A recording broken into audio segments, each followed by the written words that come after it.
Welcome back, everybody. The season is truly underway here in the Premier League. We're hitting December. We're hitting the tight parts of the season, but not every player hits the ground running. Today, we are looking at 20 players across the Premier League, one from each club, and we're going to see who's had a rocky start, but who really is poised to turn it around this season. Who is in a position to take their really early season struggles and flip it and really have a good second half of the season, a strong showing in the second half of the season, and maybe push their team up to bigger and better things. For today's video, I don't want to go in order. I want to be very random and so I've had ChatGPT take my list of teams, and I've just had them mix up the list of teams just so we're not going Arsenal, Aston Villa, Bournemouth, so on and so forth like we always do. So starting off for this one, we're going to go to Fulham, and we're going to look at Sasa Lukic. Lukic hasn't been bad. Let's not get that wrong. He hasn't been poor by any stretch of the imagination, but he's had to adopt a much more defensive role with the departure of Palhinha to Bayern Munich this summer. He's had 11 starts. He's adapted well, but we expect a little more creativity from that deep position. He is playing next to Andrea Pereira, who, played as a 10 earlier in his career when he was at Manchester United, and now he's playing deeper as an 8. So you still have that creative flair in the midfield, in the deeper part of your midfield with Pereira. We would like to see more from Lukic. I would like to see more from him in the second half of the season. I do think he has the capabilities. I think it's just what he's being asked to do defensively. He's not really being able to continue what he does offensively for Fulham. Moving along to Wolves, not too much to say. Wolves have been very poor this season, but I'm going to go with Yerson Mosquera, Colombian defender. He's promising. He's played for FC Cincinnati. He spent the second half of last season for Villarreal. He had some run-ins with Arsenal. I remember him from when Arsenal played against them. Very promising player, very aggressive. His aggressiveness can really, truly be an asset. He's like a bulldog, is what I said. Is what my opinion was. I think I told that to one of my friends that I was talking to a while back, but he definitely has the potential to be a pillar in Wolves' defense once he is able to kind of hone that in and kind of be a calming presence in that team. You need a bulldog, you need a calming presence. If he can have a little bit of both, I think it could really make an impact on this Wolves team. Up next is the Italian Caleb Okoli. He has been a bright spot for Leicester, I guess, if you want to say, starting 9 out of his 10 matches. Last season, he did start 32 matches in Serie A. He's shown he's capable of being a leader at the back. He's just 23 years old. As Leicester push on to try to remain in the Premier League, he's going to be a key to that, and he could definitely leave an impact on this Leicester side long term. There's not too many, or excuse me, he's not a left back. He's a central defender. I think he'll take the place of Connor Cody this season. I do think that it will be challenging for him to break into that squad with obviously now a managing change. I don't know if he's made an appearance under Ruud van Nistelrooy so far, but I do think Caleb Okoli, or at least the start, I think he did appear this weekend in their defeat to Newcastle. But I will be interested to see what kind of impact he's able to have under Ruud van Nistelrooy. Up next, now we're going to the Gunners. It's got to be Martinelli. He's an electrifying winger. He has not hit the same form this season as he has in previous season. Tallying just 3 goals and 2 assists so far in the 24-25 campaign. His best season did come in the 22-23 season, playing alongside Granit Xhaka and Zinchenko on that left-hand side. I think I've talked about this before, in the video where I talked about Arsenal's rebuild. Be sure to check that one out on the channel. Consistency at left center mid and left back has really hurt him. Injuries to Calafiori, the absence of a left-footed fullback, having played Timber at left back. We did see, in the 0-0 game against Everton, we did see Miles Lewis-Skelly playing at left back, a left-footed player playing at left back for Arsenal. It will be interesting to see if that is something that continues moving forward. As a backup for Calafiori is Miles Lewis-Skelly. But with his explosive pace and knack for the big moments, Martinelli is bound to get back to his best form once a consistent team is put next to him. Up next is a player that I've really enjoyed watching over these last few years as he's kind of made the move from Manchester United. It's Anthony Elanga of Nottingham Forest. He's only got a goal and 2 assists in 10 starts this season, a modest return for the Swedish winger, but his pace and versatility playing on the left-hand and right-hand side for Forest could be critical as they push on for European football this season. Up next is we got to talk about Kieran Trippier's successor, Valentino Livramento. He started 13 games, played in 16. He's already surpassed his appearance record from last season. As Newcastle looks to phase out Trippier, Livramento looks set to cement himself in that position. I think that we'll see him get more and more and more minutes. Hopefully, we'll see a little bit more from him going forward in the future. Obviously, Newcastle, big win this weekend, for example. But I would like to see a little more from Livramento. I think he has more to give. I think he has more to offer. And that's why I'm picking him as a player I think could step up big time in the second half of this season. We've got a little bit of a trend going here with this team and the next team. Coming in from Newcastle, now we're at Southampton. We got to talk about Yukinari Sugawara.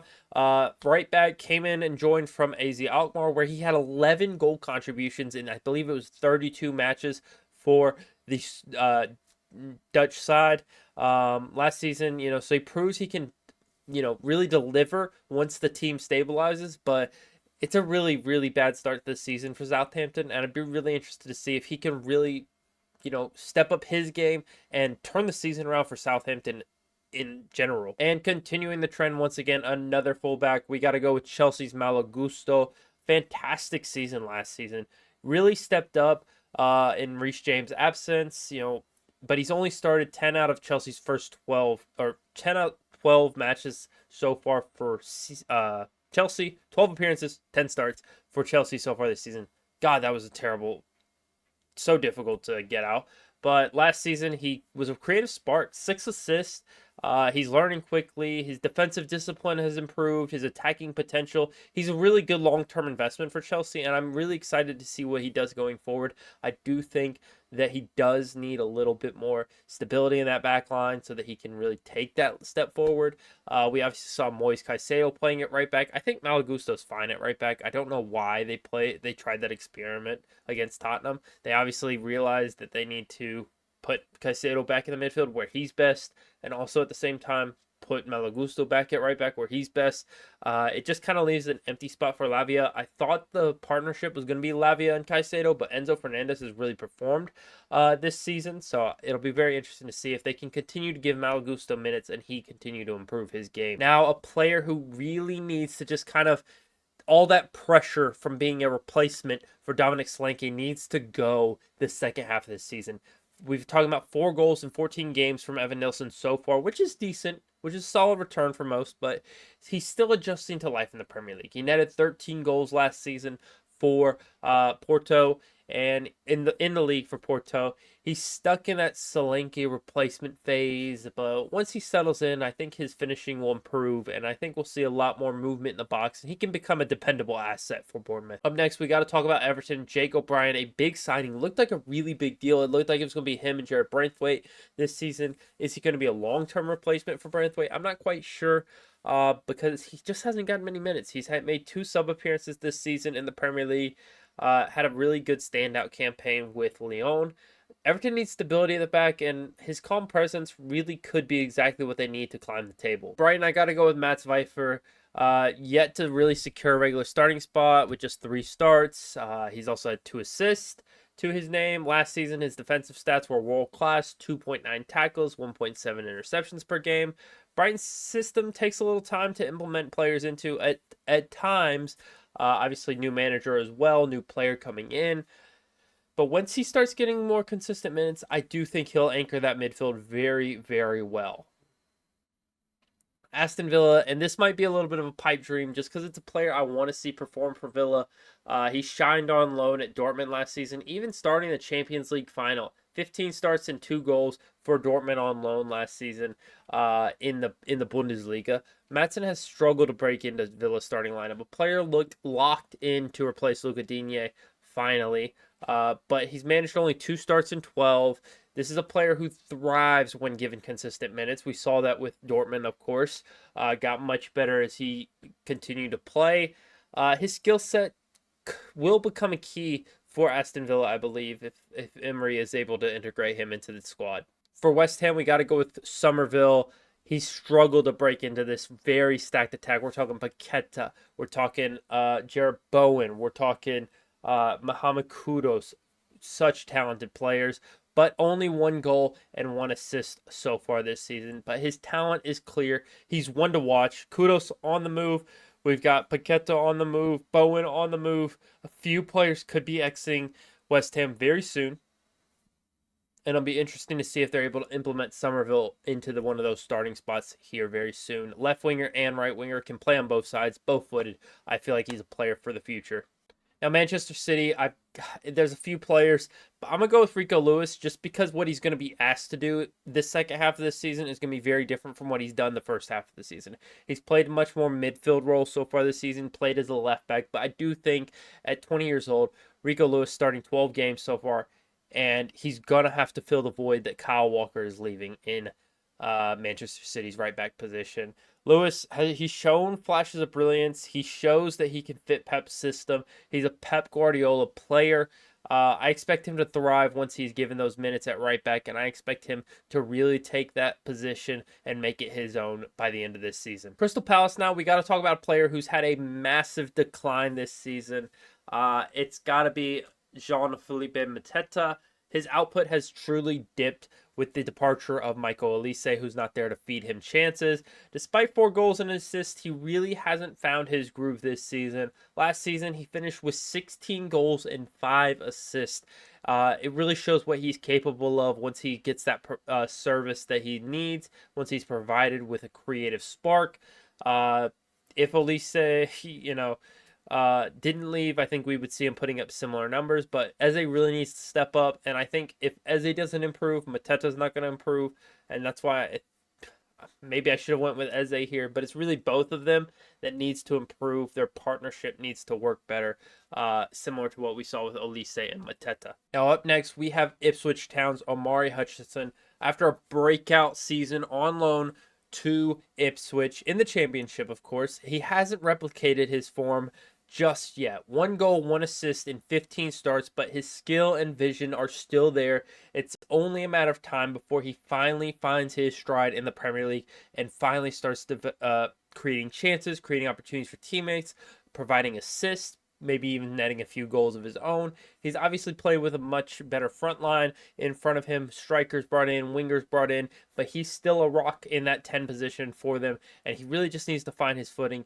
and not try to be a hero, but just try to be another player on the team for the time being, because he's not the superstar he was in the championship. Now for Manchester United, we're going to talk about Rasmus Højlund. He has just 2 goals in 7 starts this season. He's been scoring a little bit more for MRM as of recently, following the departure of Erik ten Hag. But he had 10 goals He was a 10-goal season last year. Shows his potential. I think once Man United's midfield starts clicking, Højlund will flourish. I think once you get that system around him working, those wing backs, those dual 10/wingers with Garnacho or Bruno or Mount or Rashford, whoever's going to be behind him. I think once you get that kind of clicking into more of a creative spark for Højlund, I think it will truly work best for him. Now we've got to go another Big Six club. Got to go Tottenham here. We're going to talk about Lucas Bergvall. Yes, an 18-year-old Swedish player. Another Scandinavian player, I think. Isn't Sweden, Denmark, all that Scandinavian? I don't know if Denmark's Scandinavian, but I'm going to leave all that in because it's goofy. But only 9 minutes as a substitute so far, 9 appearances as a substitute. Not even played 90 minutes so far this season. Very talented 18-year-old, being groomed for more minutes. As Tottenham rotates, whether it's because they're looking to push on the cup competitions, they need someone to play Premier League minutes, or they don't really care about the cups and they want to focus on trying to push into Europe. You'll see him make appearances in those matchups.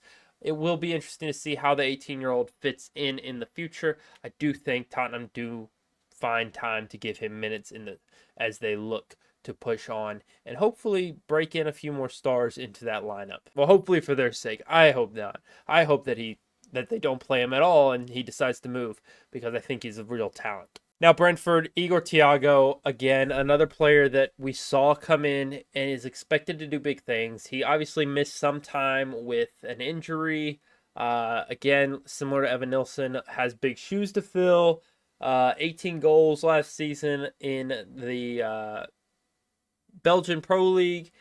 I think once he gets that, his strength, his composure in front of goal, I think once he gets the time to implement following his injury, he'll emerge as a he's a talisman for Brentford. And finally, with the 20th team, we've got Liverpool. It's just so convenient that it's the team that's currently first in the table that I get as the 20th team to talk about. Darwin Núñez, 2 goals and 2 assists. It just doesn't tell the whole story. He had 19 goal contributions last season. He's explosive. He can finish. You know, maybe not all of his chances, but some of his chances. I do think that he's a player that will improve with the second half of the season. You just have to look at Arne Slot, and Arne Slot needs to put him in a position where he has confidence, where he can go out there and he can play with confidence. Because it's difficult because Darwin Núñez wants to go be a scoring striker and score the goals for Liverpool, but you have 2 wingers that can score goals. You never replaced Firmino with a Firmino style player, and that was really the problem. Diogo Jota is probably the closest to that because he can provide those assist numbers, but none of the other signings that you made really reflected that type of system. And so it's very difficult to expect those things of Darwin Núñez unless you play him out on a wing and make him a goal scoring winger, which I don't think will happen. But that's the list there. There's all 20 players who have started out slow, but their talent and their situations and kind of the circumstances they've been in truly suggest that they'll bounce back stronger come January 1st. Who do you think will turn their season around? Do you agree with my list? Do you disagree? Is there any players you're like, nope, they are not going to play? There's players, for example, like Evan Ferguson, who I wanted to put on this list, but I don't think he's going to get the minutes at Brighton. I think he's going to get the minutes on loan. Let me know what you think in the comment section down below. Be sure to click some of my other videos where we do other breakdowns and hit that subscribe button. I think it's going to be on this side of the screen. If not, it'll be on this side of the screen. Stuff's going to be on both sides of the screen, but go ahead and click that like button, hit that subscribe button. I'll see you in the next one. Peace.